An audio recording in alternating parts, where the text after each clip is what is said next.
इसापूर चढलो पूर्ण.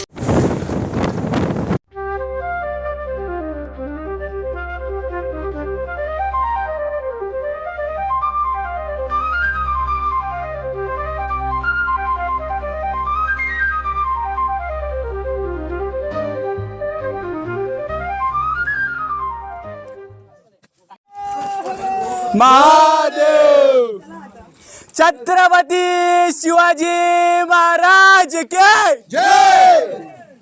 धर्मवीर संभाजी महाराज की जय. जय भवानी. जय शिवाजी.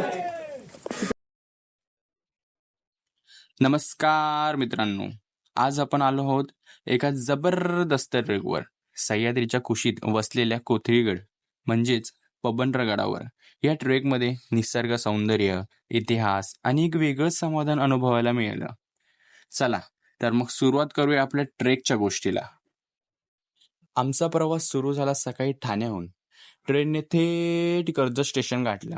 फक्त 250 च्या खर्चात संपूर्ण ट्रेकचा आनंद आम्ही घेतला. अगदी बजेट फ्रेंडली.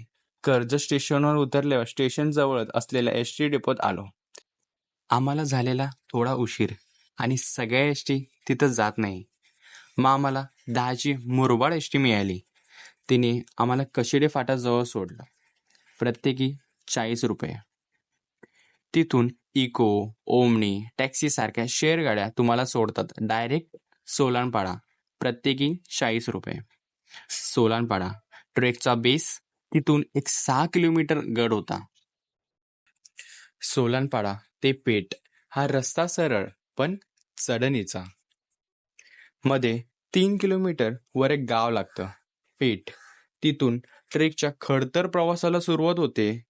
पेठपासून एक 3 किलोमीटर मग गडच्या वरच्या भागाला सुरुवात होते.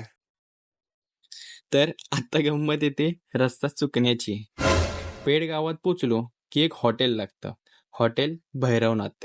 तिथून आपल्याला जायचं असतं डावीकडून लेफ्ट साईड, पण आम्ही गेलो उजवीकडून राईट साईड.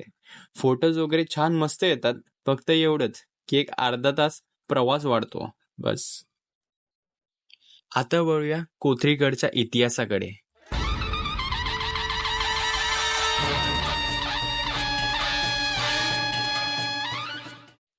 कोथळीगडचा इतिहास शिवकालीन आहे. हा गड लढाईसाठी नाही तर नजर ठेवण्याचा चौकी गड म्हणून वापरला जात असे. इथे तुम्हाला दिसतील खडकात कोरलेल्या पायऱ्या, एक प्राचीन गुहा, एक छोटंसं मंदिर आणि गडावरील टाकं. सगळं पाहताना इतिहास जिवंत होतो. नमस्कार शिवभक्त. या शिवतीर्थावर आपले स्वागत. या पवित्र स्थळी छत्रपती शिवाजी महाराज यांच्या दूरदृष्टी या गुणाचे स्मरण करा. जय भवानी, जय शिवराय. ट्रेक झाल्यावर खरी मज्जा आली. आम्ही चपाती नेली होती आणि गडावरचे कॅम्पिंग स्टाईल हॉटेल सारख्या ठिकाणी गरमागरम उसळ घेतली. त्या थकलेल्या शरीरावर आणि हिरव्या वातावरणात ते जेवण म्हणजे स्वर्ग सुख वाटलं.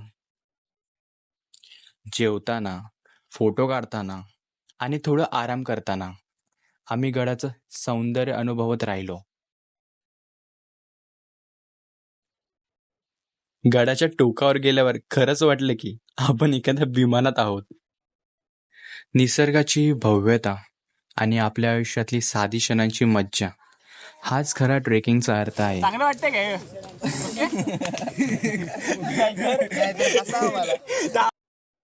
जर तुम्ही येणार असाल तर पावसात ग्रीप असलेले शूज घ्या, छत्री किंवा रेनकोट आणि पाणी स्नॅक्स सोबत ठेवा.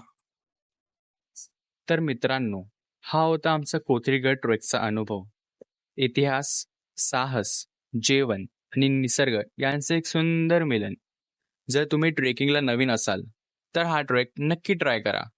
बजेटमध्ये, सोपा आणि विसरता न येणारा अनुभव. ब्लॉग आवडला असेल तर लाईक करा, शेअर करा आणि सबस्क्राईब करा. असेच अनुभव घेण्यासाठी पुन्हा भेटूया पुढच्या सफारीसह. तोवर निसर्गाशी नातं ठेवा आणि ट्रेकिंग करत राहा.